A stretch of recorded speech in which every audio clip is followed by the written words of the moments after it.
બનાસકાંઠા જિલ્લાના દિયોદર તેમજ લાખણી તાલુકામાંથી વર્ષ 2011માં Gujarat energy transmission corporation limited company દ્વારા 400 કેવી વીજ લાઇન પસાર કરવામાં આવી હતી અને જેનું આજ દિન સુધી ખેડૂતોને વળતર ન ચૂકવાતા મોટી સંખ્યામાં ખેડૂતો દિયોદર પ્રાંત કચેરીએ આવી પહોંચ્યા હતા અને પ્રાંત કલેક્ટરને આવેદનપત્ર આપી વળતર ચૂકવવાની માંગ કરવામાં આવી હતી। ખેડૂતો દ્વારા જણાવાયું હતું કે વર્ષ 2011માં Gujarat energy transmission corporation limited company દ્વારા મુન્દ્રાથી જેરડા સુધી 400 કેવી વીજ લાઇન પસાર કરવામાં આવી હતી અને જે વીજ લાઇન દિયોદર તેમજ લાખણી તાલુકાના ગામોમાંથી પસાર કરાઈ હતી, જેનું ખેડૂતોને નુકસાન થયું હતું। જે કંપની દ્વારા વળતર આપવાની વાત કરી હતી, પરંતુ આજ દિન સુધી કંપની દ્વારા ખેડૂતોને નુકસાનીનું કોઈ પણ પ્રકારનું વળતર ચૂકવાયું નથી।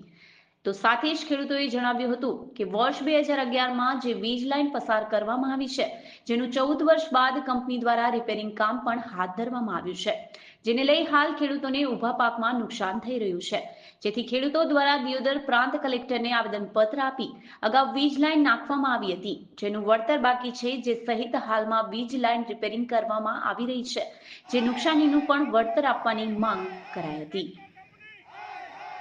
મારી એક જ માંગ હતી કે આજથી 2011 ની અંદર અમારા વિસ્તારમાં જેક્ટો કંપની વાળે લાઈન નાખેલ છે, હજી સુધી ખેડૂતોને ચૂકવણો કરેલ નથી।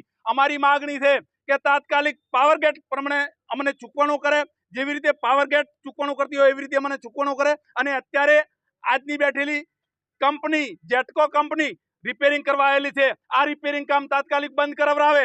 જ્યાં સુધી અમને પૂરતું વળતર ના આપે, રિપેરિંગનું વળતર ના આપે, ત્યાં સુધી અમારા ખેતરમાં ના વળે ન કે ખેડૂતો ઉશ્કેરાશે। આની જવાબદારી સરકારની રહેશે, કોઈ પણ ભોગે અમે આ કામ કરવા દેવાના નથી। 2011માં મારે ઝટકા કંપનીની લાઈન નીકળી, ત્યારે કોન્ટ્રાક્ટની કંપનીવાળા એવું કહેતા હતા તમને અમે પૈસા આલશે, વળતર આલશે, ઢોબલાના પૈસા અલંગ આલશે, લાઈન ખેંચાય એના પૈસા અલંગ આલશે, પણ કોઈ પૈસા મળ્યા નથી। અને એવું કહેતા કે ટેક્સી રસ્તેથી જશે ને માલ અમે ખેંચીને એના પૈસા આલશે, આટલા સુધી અમને બતાવ્યા।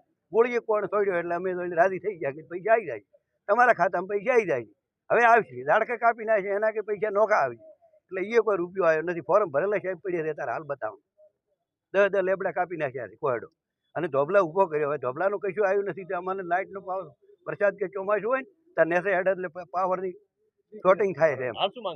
હાલ એટલે એ લાઇનનું ક્લિયર કરી અને અમારી જૂની વળતર છે એ પહેલી હાલે અને પછી આ નવી લાઇન રિપેરિંગ કરી એનો વળતર ફેર હાલે, 2 વયની વળતર હાલે તો જ આ રિપેરિંગ કામ થાય છે। ઝાટકો કંપની 2011માં અમારી લાઈન તોડેલી હતી, અમારા ખેતરમાંથી કોઈ વળતર અમને ચૂકવ્યું નથી।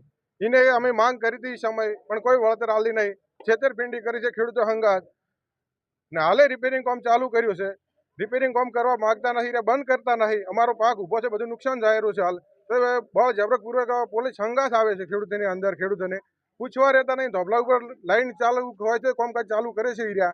એટલે અમારી એક જ માંગ છે કે આગળનું પેલું વળતર ચૂકવે, હાલનો પાકનું નુકસાન થાય રહ્યું છે એનું વળતર ચૂકવે, હાલ પાક અમે લઈ રહ્યા પછી એનું કામ રિપેરિંગ થાય એવી અમારી માંગ છે। માંગ લઈને આવે છે 2011માં મુન્દ્રા ટુ જેરડા અમારે ત્યાં 400 કેવીની લાઈન નીકળી છે, તો અમને પેમેન્ટ અમને આગળનું કોઈ ચૂકવવામાં આવ્યું નથી। અમને કીધું તમારું પેમેન્ટ થોડા હપ્તે મળી જશે, પણ પછી પેમેન્ટ મળ્યું નથી।